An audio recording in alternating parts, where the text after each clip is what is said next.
খেলার দয়াল কি তোমার খেলা,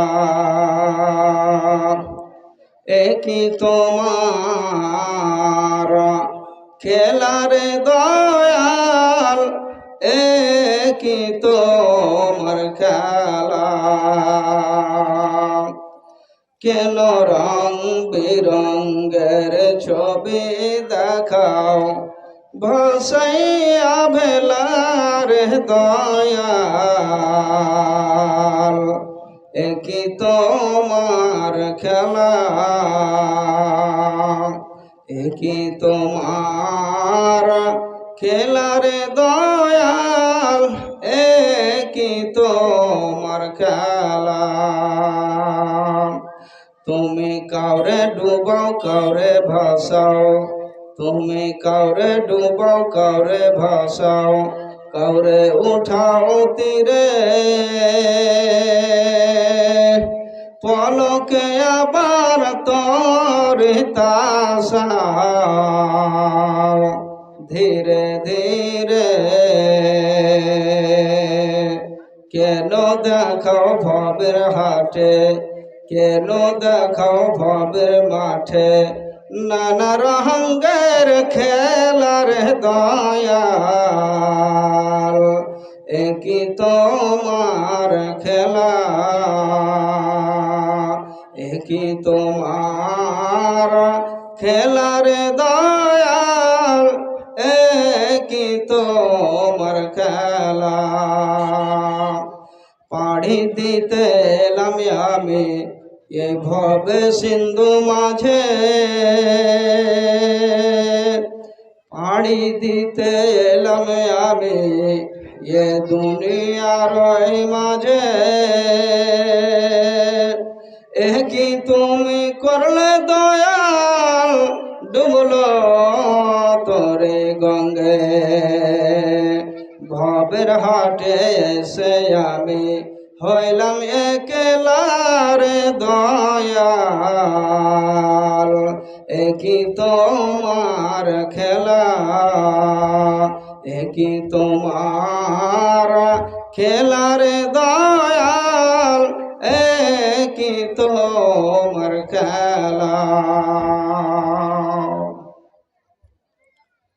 শ্রদ্ধেয় আজকে দিনী মাহফিলের নির্বাচিত সভাপতি মহাশয় এবং ওলামায়ে কেরামগণ, সামনে বসে থাকা ইসলাম দরদি ভাই ও বাপজি, পর্দার আড়ালের মা বোনেরা, প্রশংসা হয় মহান আল্লাহ রাব্বুল আলামিনের জন্য যে মহান আল্লাহ রাব্বুল আলামিন আমাদেরকে আজকে রাত্রির বেলায় বসে কিছু কোরআন ও হাদিস শ্রবণ করে আমাদের মরীচিকা লাগা ঈমানকে তাজা করে নেওয়ার তৌফিক দান করেছেন। তাই সকলে একবার দিল খুলে বলুন আলহামদুলিল্লাহ। তিনার পরে পরে আমাদের বিশ্ব নবী জনাবে মুহাম্মদুর রাসূলুল্লাহ, সকলে বলুন সাল্লাল্লাহু আলাইহি ওয়াসাল্লামের প্রতি কোটি কোটি দুরূদ ও সালাম অবতীর্ণ হোক। আল্লাহুম্মা সাল্লি আলাইহি আল্লাহুম্মা বারিক আলাইহি ওয়াসাল্লাম। বন্ধুগণ, কোরআনুল করিম থেকে দুটি আয়াত এবং বিশ্ব নবী সাল্লাল্লাহু আলাইহি ওয়াসাল্লামের সহিহ বুখারী শরীফ থেকে একখানা হাদিস পরিবেশন করেছি। এই আয়াত এবং হাদিসটিকে সামনে রেখে বক্তব্য ইতি করব ইনশাআল্লাহুল আজিজ। অল্প সময়ের মধ্যে আপনার নিকট থেকে আমি বিদায় নেব, তবে বলবো যে যতক্ষণ আপনি থাকবেন একটা কথা মনে রাখবেন যে এখানে একটা নেকি পাওয়ার উদ্দেশ্য নিয়ে, দিনের কিছু কথা শিখব নিয়ে, এই উদ্দেশ্য নিয়ে কোনো ব্যক্তি যদি এসে থাকে আর বাড়ি পৌঁছানোর আগে যদি ওই লোকটার মৃত্যু হয়ে যায়, সরাসরি আল্লাহর জান্নাতে যাবে। এই সকল পৃথিবীতে আল্লাহর দুনিয়ায় আমরা মুসলমান হয়ে বসবাস করতেছি এবং এটা আমাদের সৌভাগ্য। আল্লাহ রাব্বুল আলামিনের করুণ দয়া যে আমার জন্ম একজন মুসলমানের বাড়িতে হয়েছে। তাই আবার বলছি আলহামদুলিল্লাহ। ভাই আমার, মুসলমান আমরা হয়ে আল্লাহর দুনিয়ায় বসবাস করি, তবে আল্লাহ রাব্বুল আলামিন বলেছেন যে তোমাদেরকে একটি কিতাব দেওয়া হয়েছে, যেই কিতাবটির নাম হলো কোরআনুল মজিদ। এই কোরআনুল মজিদের মধ্যে লেখা আছে যে সমস্ত মানুষেরা কোরআনকে ফলো করে নিজের জীবনকে অতিবাহিত করে, যেই সমস্ত মানুষেরা কোরআনের রুল রেগুলেশনকে মেনে নিজের 60 বছরের জীবনকে কাটায়, তো এরকম যদি সারা দেশের মুসলমানগুলো কোরআনের নিয়মে চলতে আরম্ভ হয়, আল্লাহর কোরআন বলছেন তোমাদেরকে সম্মানিত করা হবে দুনিয়ায়, দুনিয়ার মধ্যে তোমরা সর্বের সেরা হয়ে থাকবে, পৃথিবীর মানুষ তোমাদের গোলামি করবে, পৃথিবীর সারা লতা পাতা গাছ গাছালি যা আছে সব তোমাদের গোলাম হবে। আর যদি এই কোরআনকে বুড়া আঙ্গুল দেখিয়ে তুমি নিজের জীবন কাটাও, এই কোরআনকে বাদ দিয়ে যদি তুমি আলাদাভাবে একটা জীবন শুরু করো, আল্লাহর রসুলের আইনকে যদি না মানতে পারো, তবে জেনে রাখো ওয়ায়াজাও বিহি আখারিন। তবে অবস্থা বর্তমানে আমি বুঝতে পারছি যে একজন মুসলমান নমাজ পড়া অবস্থায় মুসলমানকে মারা হচ্ছে। কেন? এর কারণ তো আমি একটাই দেখছি, যে আমি নিজে কোরআন থেকে দূরে সরে আছি তার জন্য। কারণ আল্লাহ তো বলেছেন যে কোরআন মাজিদ যদি তোমরা কোরআন মাজিদের নিয়মে নিজের জীবন কাটাও, তবে তোমরা সর্বের সেরা হয়ে দুনিয়ায় থাকবে। আর কোরআন মাজিদ থেকে যদি দূরে হয়ে যাও, কোরআন মাজিদ থেকে দূরে সরে যদি জীবনকে কাটাও, তবে তোমার উপরে বুলডোজার চলবে, তোমাকে লাথাবে বিভিন্ন রকমভাবে, ফজিহাত জালিল যত রকম হতে হয় সব হতে হবে। তাহলে এটা আমার আমি নিজে ভুল করছি, আমাকে যা করা উচিত তা করছি না, যার জন্য আমার সাথে এগুলো হচ্ছে। আমরা বলছি এই খারাপ ওই খারাপ, আমাকে এই করলো ওই করলো না। আল্লাহ রাব্বুল আলামিন একজন বসে আছেন, যতই বড় জালেম বাদশাহ হোক না কেন, আল্লাহ যদি চায় কালকে ফজরের টাইমে ওই যত বড় জালেম বাদশাহ যার ব্যাপারে আপনি ভাবছেন, ওই লোকটা কালকে মসজিদে গিয়ে আজান দেবে, ফজরের নামাজ পড়াবে পুরো ভারতের লোককে। কিন্তু ভাই আমার, এটা হবে কবে? যখন আমি নিজে ইমানের ওপরে থাকব, আমার আমল যখন কোরআনের ওপর দিয়ে হবে, আমার জীবন যখন কোরআনের রুলের ওপর দিয়ে কাটবে। ভাই আসেন তো দেখেন, কোরআন মাজিদের মধ্যে আল্লাহ বলছেন, ওয়ামা লাকুম লা তুকাতিলুনা ফি সাবিলিল্লাহ ওয়াল মুস্তাযআফিনা মিনার রিজালি ওয়ান নিসাই ওয়াল বিলদান আল্লাযীনা ইয়াকুলুনা রাব্বানা আখরিজনা মিন হাযিহিল কারিয়াতিজ জালিমি আহলুহা। আল্লাহ রাব্বুল আলামিন বলছেন, ওয়ামা লাকুম লা তুকাতিলুনা ফি সাবিলিল্লাহ, ও দুনিয়ার মুমিন মুমিনা, ও দুনিয়ার মুসলমানেরা, তোমরা আল্লাহর দিন কায়েমের জন্য দাঁড় কেন হচ্ছ না?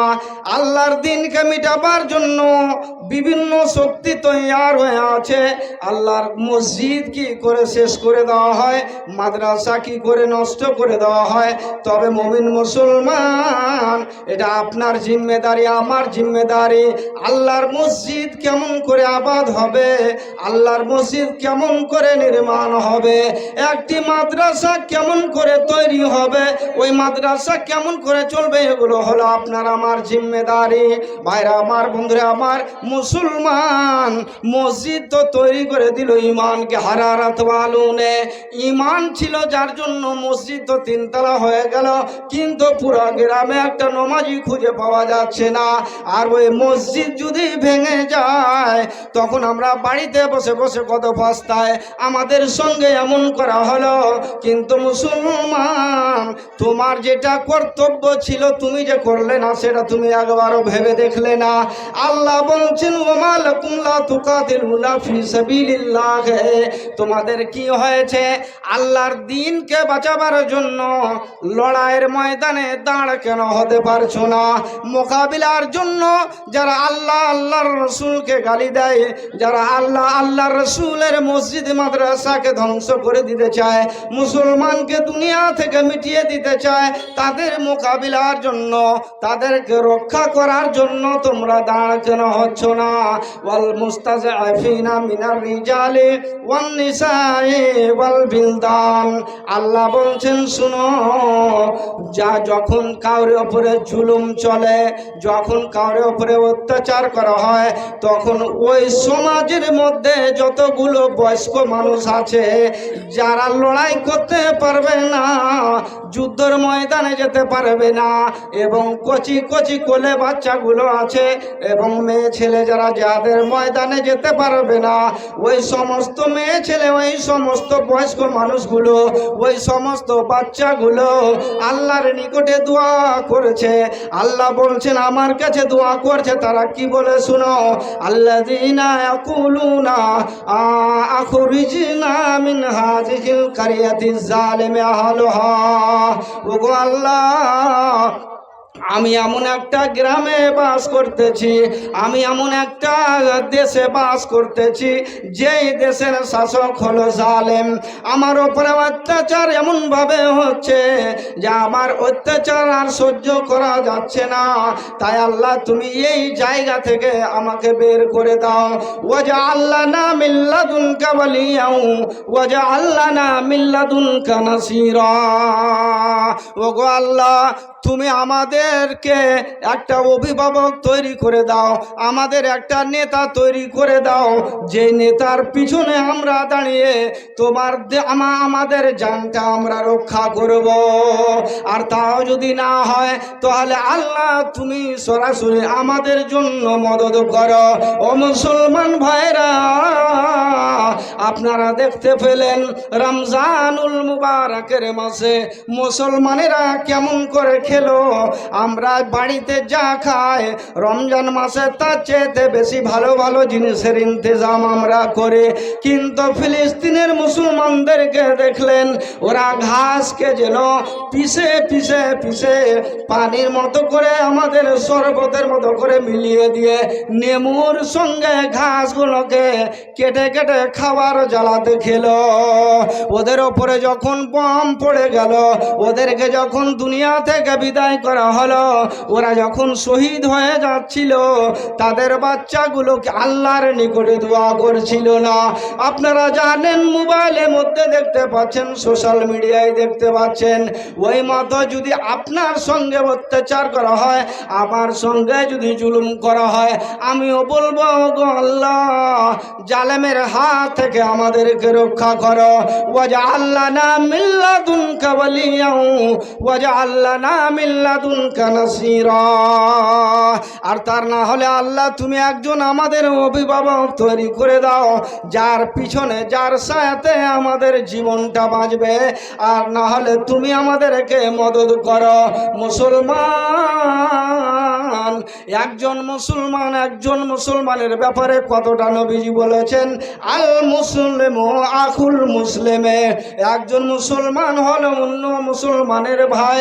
অতএব একজন মুসলমানের যদি পায়ে ব্যথা হয়ে গেছে, একজন মুসলমানের যদি শরীরে কোনো অসুবিধা হয়ে গেছে, তবে ওই মুসলমানটা যতটা দুঃখিত হয়ে আছে অতটা দুঃখিত আপনাকে হতে হবে। যদি আপনার ভাইকে মেরে ফেলে দেওয়া হলো, যে তাকে যতটা কষ্ট হলো, তার পরিবারকে যতটা কষ্ট হলো, ওই মতো কষ্ট যদি আপনাকে হয়, তবে বুঝবেন আমি একজন কমপ্লিট রূপে মুসলমান, আমি একজন পূর্ণ মুমিন। আর আমার মুসলমান ভাইরা তকলিফে নিজের জীবনকে কাটাচ্ছে, আমার মুসলমান ভাইরা কষ্টে নিজের জীবনকে কাটাচ্ছে।